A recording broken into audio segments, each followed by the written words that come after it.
இந்த சவுண்டு உங்க வாழ்க்கையில கண்டிப்பா ஒரு தடவையாச்சும் வந்திருக்கும். இது ஏன் வருதுன்னு என்னைக்காச்சும் யோசிச்சிருக்கீங்களா? Yes, welcome to Friday facts. இந்த விக்கல் அதாவது ஹிக்கப்ஸு ஒரு பர்சன் மோஸ்ட்டாக சாப்பிடும்போது வரலாம், அதிகமான ஃபுட்டை வேகமாக சாப்பிடும்போது வரலாம், அப்படி இல்லைனா ஒருத்தருக்கு அவங்க உடம்புல சடனாக டெம்பரேச்சர் சேஞ்ச் ஆனாலும் வரலாம், அப்படியும் இல்லைனா ஒருத்தர் திடீர்னு பயங்கரமாக ஹாப்பி ஆனாலோ இல்லை திடீர்னு பயங்கர ஸ்ட்ரெஸ் ஆனாலோ அதாவது பயந்து போனாலோ அவங்களுக்கு இந்த விக்கல் வரலாம். இந்த விக்கல்னு சொல்லக்கூடிய சவுண்டு பார்த்தீங்கன்னா ஒருத்தருக்கு எவ்வளோ நேரம் வரும்னு கேட்டிங்கன்னா ஃபியூ செகண்ட்ஸுக்கு வரலாம், இல்லைனா ஃபியூ மினிட்ஸுக்கு வரலாம், ஏன் ஃபியூ வீக்ஸுக்கு கூட வரலாம், இன்னும் சொல்ல போனால் ஃபியூ இயர்ஸுக்கு கூட வரலாம். அதாவது வருஷ கணக்கில் கூட ஒரு சிலருக்கு விக்கல் வந்திருக்கான். For example, United States of அமெரிக்காவில் சார்லஸ் ஆஸ்போன்னு சொல்லக்கூடிய ஒருத்தருக்கு 68 இயர்ஸாக கண்டினியூஸாக விக்கல் வந்துச்சான். அது 68 இயர்ஸாக வந்திருக்கு. இன்ட்ரெஸ்டிங்லி இதுக்காக அவர் பேர் கின்னஸ் வேர்ல்ட் ரெக்கார்ட் புக்கில் இடம் பெற்றிருக்கு. ஆக்சுவலாக இந்த விக்கல் ஏன் வருதுன்னு எக்ஸ்பிளைன் பண்ணுறதுக்காக நம்ம சயின்டிஸ்ட்லாம் பல ஃபெனோமெனான்ஸ் எக்ஸ்பிளைன் பண்ணியிருக்காங்க. அது மட்டும் இல்லாமல் பல ஹைப்போதீசிஸும் எக்ஸ்பிளைன் பண்ணியிருக்காங்க. இந்த வீடியோவில் இந்த ஹிக்கப்ஸ் ஏன் வருதுன்னு எக்ஸ்பிளைன் பண்ணியிருந்த ஒரு சில ஹைப்போதீசிஸ் அண்ட் ஃபெனோமெனா படித்ததில் எனக்கு புரிஞ்சதை வச்சு உங்களுக்கு ஹிக்கப்ஸ் எப்படி வருதுன்னு சின்னதாக ஒரு எக்ஸ்பிளனேஷன் கொடுக்க போகிறேன். நம்ம உடம்புல பார்த்தீங்கன்னா டயாஃப்ராம்னு சொல்லக்கூடிய ஒரு மசில் இருக்குது. அந்த மசில் தான் நம்மளுடைய தொராசிக் ஏரியா அதாவது மார்பு பகுதியையும் அப்டாமினல் ஏரியா வயிற்று பகுதியையும் தனித்தனியாக பிரிக்குதுன்னு சொல்கிறாங்க.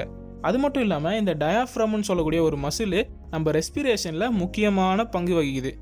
ஆக்சுவலாக நம்மளுடைய ரெஸ்பிரேட்டரி சைக்கிளை ரெண்டாக பிரிக்கலாம். இன்ஸ்பிரேஷன் அதாவது நம்ம மூச்சை உள்ளே இழுக்கிற அந்த பார்ட்டு, தென் எக்ஸ்பிரேஷன் அதாவது மூச்சை வெளியே விடுற அந்த பார்ட்டு. இந்த மாதிரி நம்மளுடைய ரெஸ்பிரேட்டரி சைக்கிளை ரெண்டாக பிரிச்சுக்கலாம். இப்போ ஒரு நார்மல் பர்சன் இன்ஸ்பயர் அதாவது மூச்சை உள்ளே இழுக்கும் போது அவங்களுடைய டயாஃப்ரம் சொல்லக்கூடிய அந்த மசில் என்ன ஆகும்னா கான்ட்ராக்ட் ஆகும், அதாவது சுருங்கும்.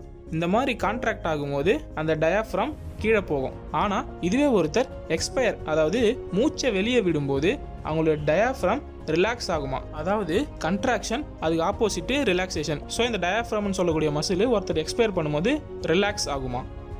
இப்போது ஒருத்தருக்கு நம்ம மேலே சொல்லியிருந்த ஏதாச்சும் ஒரு காரணம் எப்பயாச்சும் நடந்ததுன்னா, அதாவது அவங்க வேகமாக சாப்பிடும் போதோ இல்லை திடீர்னு பயந்தாலோ இல்லை திடீர்னு எக்ஸ்ட்ரீம் ஹாப்பினஸுக்கு போயிட்டாலோ அந்த டைமில் அவங்களுடைய பிரெயின் லைட்டாக கன்ஃபியூஸ் ஆகும். எஸ், அவங்களுடைய பிரெயின் கன்ஃபியூஸ் ஆகி அது வேகமாக ஒரு சிக்னலை நர்வ்ஸ் வழியாக டயாஃப்ரமுக்கு அனுப்புமா. ஃபார் எக்ஸாம்பிள், இப்போ ஒருத்தருக்கு நீச்சலே தெரியாது, ஸ்விம்மிங்கே தெரியாதுன்னு வச்சுங்க, அவங்க திடீர்னு எங்கேயாச்சும் கிணத்துல விழுந்துட்டாலோ இல்லை எங்கேயாச்சும் வாட்டர் ரிசோர்ஸ் இருக்க ஏரியாவில் விழுந்துட்டாலோ அவங்களுக்கு நீச்சல் தெரியாத காரணத்தினால அவங்க கை காலை கண்ணா பின்னா நசிச்சு ஸ்விம் பண்ணுறதுக்கு ட்ரை பண்ணுவாங்க, அதாவது உயிர் பிழைக்கிறதுக்கு ட்ரை பண்ணுவாங்க. அதே மாதிரி நம்ம சாப்பிடும்போது இந்த ஃபுட்டோ இல்லை இந்த ஏரோ அடைச்சிக்கிச்சுன்னா அதனால் நம்மளுடைய பிரெயின் கன்ஃபியூஸ் ஆகிடுமா. இந்த கன்ஃபியூஷனுக்கான காரணம் ஒரு சிலர் என்ன சொல்கிறாங்கன்னா நம்மளுடைய உடம்புல ஆக்சிஜனோட லெவல் குறையுதுன்னு சொல்கிறாங்க. அதாவது குறையிற மாதிரி நம்மளுடைய பிரெயினுக்கு ஃபீல் ஆகுது. விச் மீன்ஸ் இந்த மேலே சொன்ன கண்டிஷன், அதாவது ஃபுட்டெல்லாம் அடிச்சிக்குதுன்னு சொன்னோம் இல்லையா, அதில் ஏதாவது ஒரு கண்டிஷன் நடந்ததுன்னா அதனால நம்ம பிரெயின் கன்ஃபியூஸ் ஆகுது. அப்படி கன்ஃபியூஸ் ஆன பிரெயின் என்ன நினைக்குதுன்னா நம்ம உடம்புல ஆக்சிஜன் கம்மியாயிடுச்சு, அதாவது O2 லெவல் கம்மியாயிடுச்சுன்னு நினைக்குது. அப்படி O2 லெவல் கம்மியாயிடுச்சோன்னு கன்ஃபியூஸ் ஆகி நம்ம பிரெயின்ல இருந்து நர்வ்ஸ் வழியா ஒரு சிக்னல் அனுப்புது. எங்க அனுப்புதுன்னா டயாஃப்ரமுக்கு அனுப்புது. இப்படி அந்த சிக்னல் டயாஃப்ரமுக்கு வந்த உடனே சடனா டயாஃப்ரம் கண்ட்ராக்ட் ஆகும். என்னது சடனா கண்ட்ராக்ட் ஆகும். அப்படி கண்ட்ராக்ட் ஆகுறதுனால நம்ம என்விரான்மெண்ட்ல இருக்க காத்துலாம் உள்ள வருது. எஸ், ஆல்ரெடி சொன்ன மாதிரி நம்ம டயாஃப்ரம் எப்போ கண்ட்ராக்ட் ஆகும், நம்ம காற்றை உள்ளே இழுக்கும் போது கண்ட்ராக்ட் ஆகும். ஸோ டயாஃப்ரம் கண்ட்ராக்ட் ஆச்சுன்னா அப்போ நம்ம காற்றை உள்ளே இழுப்போம். அப்போது சடனாக நம்ம டயாஃப்ரம் இந்த சிக்னல்னால கண்ட்ராக்ட் ஆகுதுன்னா சடனாக வெளியே இருக்க காற்றெல்லாம் நம்ம இன்ஸ்பயர் பண்ணுவோம். அதாவது வெளியே இருக்க காற்று எல்லாம் சடனாக உள்ளே வரும். அப்படி உள்ளே வர காற்று என்ன ஆகும்னா நம்மளுடைய வோக்கல் கார்ட்ஸ் அதாவது குரல் வலைகள்னு தமிழில் சொல்லுவாங்க, இல்லைனா குரல் நாண்கள்னு சொல்லுவாங்க. இதுதான் வோக்கல் கார்ட்.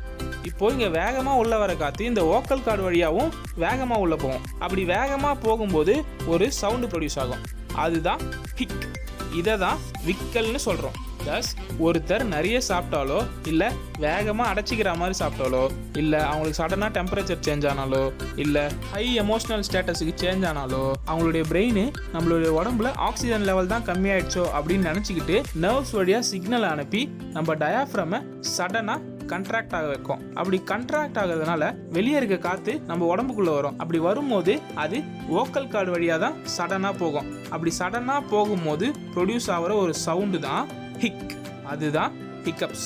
தென் எப்போ நம்ம பாடிக்கு தேவையான ஆக்சிஜன் கிடைச்சிடுச்சுன்னு நம்ம பிரெயினுக்கு தோணுதோ அப்போது தானாகவே இந்த விக்கல் ஸ்டாப் ஆகிடும். அதனால தான் நாம் இந்த விக்கலை ஸ்டாப் பண்ணுறதுக்காக தண்ணி குடிக்கணும்னு சொல்லுவாங்க.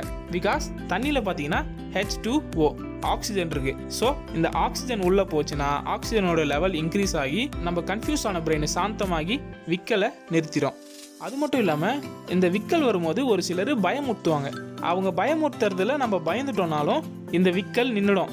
பிகாஸ் ஒரு சில படத்துலலாம் பார்த்துருப்பீங்க, எங்கேயாச்சும் தலையில் அடிபட்டுதுன்னா அவங்க பழசு எல்லாத்தையும் மறந்துடுவாங்க. ஆனால் மறுபடியும் அதே இடத்துல தலையில் அடிபட்டுதுன்னா அவங்களுக்கு பழசெல்லாம் மறுபடியும் ஞாபகம் வரும். அதே மாதிரி தான் இந்த விக்கல் வரும்போது நம்ம பிரெயின் கன்ஃபியூஸ் ஆகிடும். ஸோ நம்ம பயமுறுத்தும் போதும் இந்த பிரெயின் அகைன் கன்ஃபியூஸ் ஆகி இந்த விக்கலை ஸ்டாப் பண்ணி நம்மள நார்மல் ஆக்கிடுது. இதுதான் ஹிக்கப்ஸை பற்றி எனக்கு தெரிஞ்ச ஒரு சில இன்ஃபர்மேஷன்ஸ். தேங்க்ஸ் ஃபார் வாட்சிங் காய்ஸ். இந்த வீடியோ உங்களுக்கு யூஸ்ஃபுல்லாக இருந்ததுன்னா லைக் பண்ணுங்கள், ஷேர் பண்ணுங்கள். அண்ட் இந்த மாதிரி வீடியோஸ் மூலிமா நீங்கள் பல விஷயங்களை லேர்ன் பண்ணணும்னு நினச்சிங்கன்னா மறக்காமல் நம்ம சேனலுக்கு சப்ஸ்கிரைப் பண்ணி சப்போர்ட் பண்ணுறேங்க. மீண்டும் அடுத்த ஃபேக்ட் வீடியோவில் இதே மாதிரி ஒரு இன்ட்ரெஸ்டிங் ஃபேக்டோட உங்களை சந்திக்கிறேன். அதுவரை உங்களிடமிருந்து விடைபெறுவது உங்கள் தமிழ் டென்டிகோ. Let's learn the medicine in our Tamil.